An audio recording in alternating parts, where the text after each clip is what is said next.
Hello, hello DIY flower designer community. I'm coming today to share with you a little bit about floral designer method and how to make your flower arrangements look like a trained florist and kind of the method behind it that I personally use. If you guys don't know, if you are new to the group, welcome. I know there's so many new people flowing in here to the DIY flower designer community. If you don't know who I am, I'm Jenny Patton. I am the creator of the DIY flower designer community. It's the community for you to come and get creatively inspired and encouraged in this group. So I'm so excited that you're here. So if you're here, welcome, okay? I'm so glad you're here.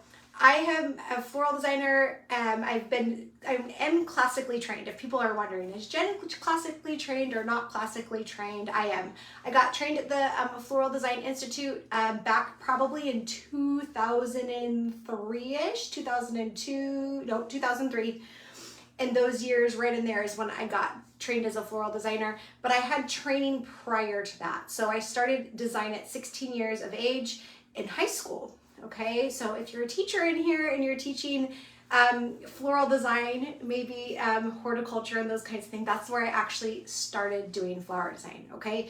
And I'm gonna share with you the exact method that I use on a lot of my designs, okay? And this is gonna help your designs look like you may have a little floral training underneath your belt, okay?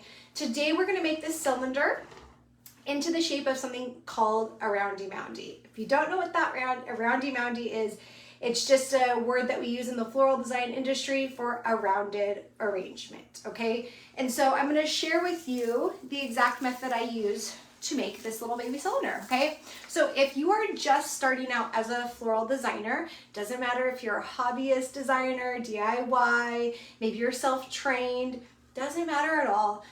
The first thing we're gonna start with is greens, okay? We're not gonna start with flowers first. We're gonna start with greens. Greens create your base, okay? And you really want to create a base when you're doing flower design so that there's a place to hold all of your flowers, okay? So first thing is you're gonna do greens, okay? So if you're wanting to write down the step-by-step method, the first step is greens, okay? So we're gonna get all these greens in here. And I'm using one of my favorites. This is Pittosporum, and I love Pitt. If you guys don't know, it's just one of my favorites. It smells super good, and I just really like it. So we're using Pittosporum today. This is gonna be beautiful. It's a very wood, like a woodsy stem. So we're gonna use shears for this. I'm gonna piece it down, which means you're just gonna take off whatever's gonna be below that water line, okay? You don't ever want any greens in your water line, okay? So we're just gonna make sure. There's a couple that might get in there, so we're just going to kind of go like that, okay? We're just gonna create base. It's gonna be real simple. We're gonna cut out what we don't need, piece it down so it's not too long. And then what you're gonna do is you're gonna measure, okay? That's what we do here. You measure. If you can't eyeball it yet, that's where you kind of just measure. I'm gonna pull down just a little bit. The reason why we keep the greens out of the base is because you don't want any bacteria in your water for a place for it to grow. We're gonna crisscross, okay? I forgot one thing. So we're gonna put in the Crystal 3. I showed you guys this, how to prep flowers this week. So we're gonna add in Crystal 3, just a tiny bit. Doesn't need even a full cap, and that thing, it's pretty tiny. So we've got that Crystal 3 in there. That's the floral prep to help contain bacteria and to feed the flower and to help preserve it. So all three things in that preservative. So just making sure I go ahead and piece down the flowers, and we're just creating a base, okay?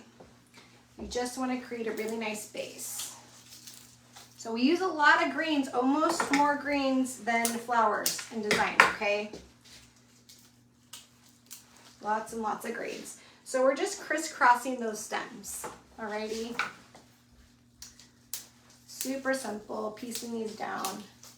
I think there's 5 greens in here if you want to keep track of how many things we're putting in here, okay?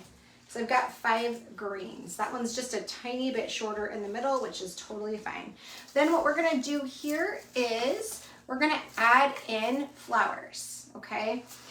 The first thing I like to do is I like to add in the line, okay? You're gonna wanna add in line flowers. Roses aren't always a line flower, but in this design, it's gonna be fine. It's more of a rounded arrangement. So we're going to add in the line flower after we've added greens in, okay? Line flowers can be snapdragons or delphinium or anything that looks nice and tall. Stock can all work for line as well. But we're gonna use these as a line, okay? This right here, after the greens, creates exactly where all your other flowers are gonna go into placement for that, okay? So I'm creating a round arrangement and it's gonna be line. We're gonna put our line in first, okay? Whatever that is you choose, okay? So we've got these roses going in. We're doing 5 roses. If you don't know, in floral design, we always use odds, okay? So if you're like, why do those floral designers' arrangements look different than mine? If you're not using odds, that's something you can try, okay? This needs a little bit more. I'm just gonna cut it real quick on the other side. So we've got 3 roses in. We're adding 2 more in. This little guy doesn't want to stay, but he'll stay here in a minute because I'm gonna put in a really big flower. That will hold it. So we've got another rose here going in. All right, 1 more for the 5. I'm gonna do this one a little bit different. All right, we're just gonna stick it right in to our grid, okay? So rounded arrangement. This little guy doesn't want to stand up, but I'm gonna put him, I'm gonna move him onto the other side of the grid. It's okay to fix your arrangements, okay? Even after 23 years, I still gotta fix my stuff sometimes. Sometimes it doesn't do what we want it to. When we're working with organic flowers or we're working with natural, they have a mind of their own, okay? So the next thing is, after you add in the line, you're gonna add in the focal, okay? So line, focal, okay? So we're gonna add in these big old mamas. Look at these. These things are huge, okay? So we're gonna add these in. We're gonna add in 3 because they are gonna be your focal flower. Now, where do you put your focal flowers? Focal flowers can be done throughout the arrangement, but when I'm doing an arrangement like this, I'm going to pop it into this area right here, okay? It's not quite breaking the line of the container. It's just kind of up in here because you see how your eye's already drawn into it? It's white, so your eye's already looking into that flower, okay? So we're gonna pop in 3 of these showstoppers is what I like to call them, or your focal flower, okay? Because in floral design, we use odds, okay? So if you're like, why do my flowers designs look different than people who have been trained? That's one of the tips. You're gonna wanna work in odds, okay? So we're just clipping these in and popping them in. Super simple. Oh, see, now my rose is staying, right? Always works out. Okay, the next thing we're gonna do is we're gonna add in an accent, okay? So I'll just recap if you're coming on. We had greens, line, focal, now we're going to accent flower, okay? Now we've got these gerbs. These could also be a showstopper, but because these ones are bright and white, your eyes just directly go to them. So these are gonna be considered more of my accent flower in this arrangement. But look at those gerbs, okay? They're gorgeous, right? Absolutely beautiful. Guess how many we're using? We've got 3, okay? Super simple, 3 gerbs. Now, gerbs sometimes need a little bit of extra attention, but these things, look at these. They're amazing. We're getting lucky. They don't need wire or any other stuff that we use with gerbs. So we're just gonna put these right in to create our rounded arrangement, okay? So simple.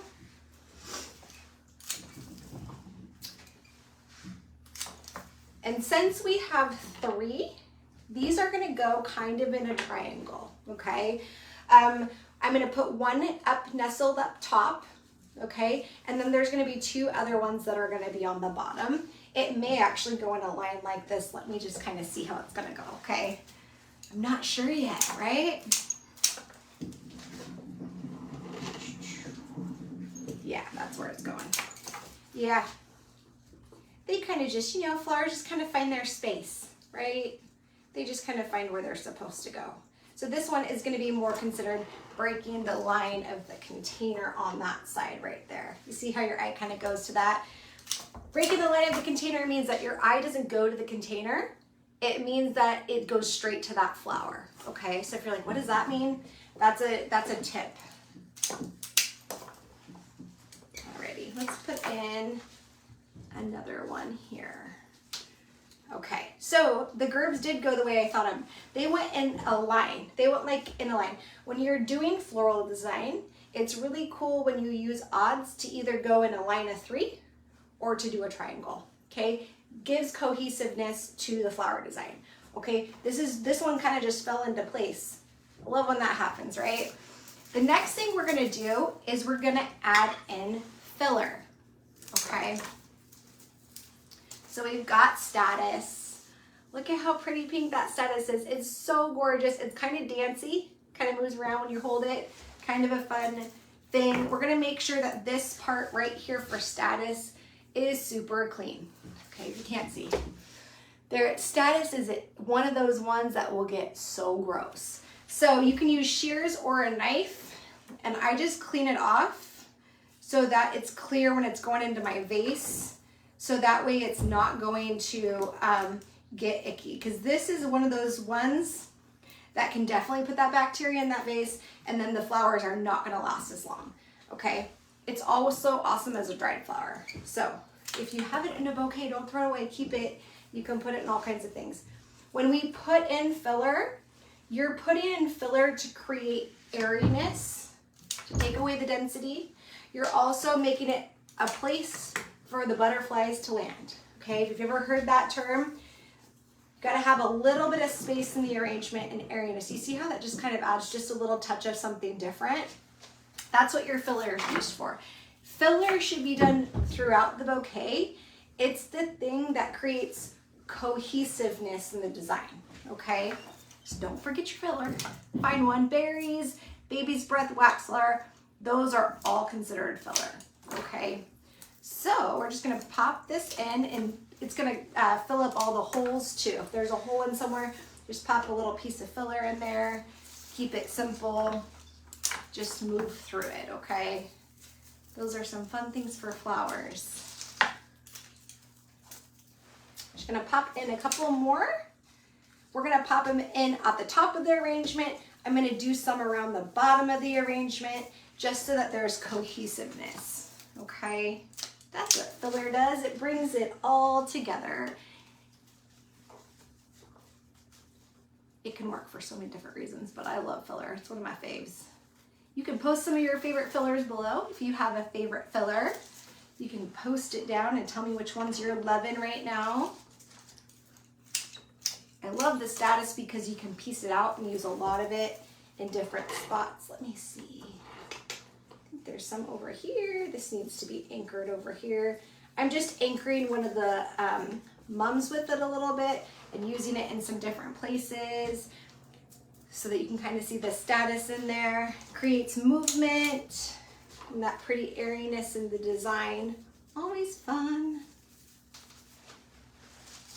So fun. I think I want to add one more piece of green. I just need a shorter one. So I'm just gonna piece it down. Piecing it down means you just take it down apart.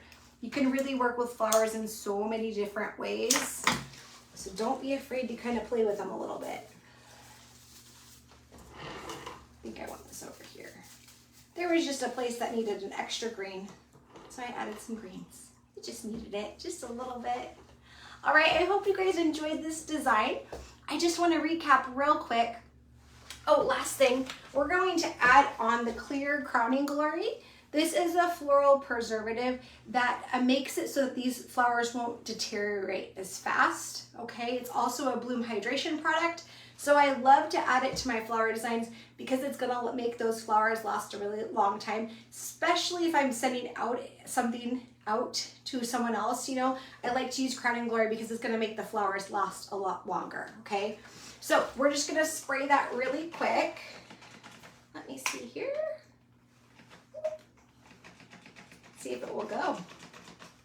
If it doesn't, I got finishing touch over here. We might just be switching, might be pivoting today. It's okay, finishing touch works too. It's just not my super favorite. I like crowning glory better, but this will work too. So we're gonna spritz it.